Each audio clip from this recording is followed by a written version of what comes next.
Hello नमस्कार, मी मुक्ता, तुमच्या सर्वांचे माझ्या चॅनेलवर स्वागत आहे। आज आपण बनवणार आहोत आलू टिक्की। आता आपण बघूयात साहित्य। उकडलेले बटाटे 3, गरम मसाला, लिंबाचा रस, लाल मिरची पूड, बारीक कापून घेतलेली हिरवी मिरची, मीठ, धने पूड, तांदळाचे पीठ, किसलेला गाजर, चिरलेली कोथिंबीर।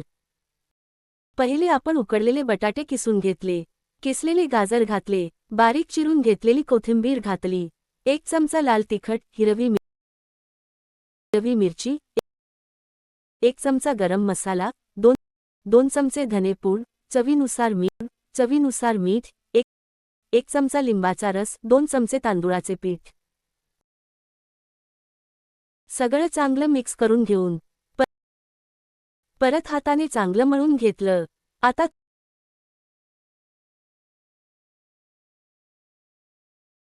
आता तुम्हाला पाहिजे तो आकार तुम्ही देऊ शकता।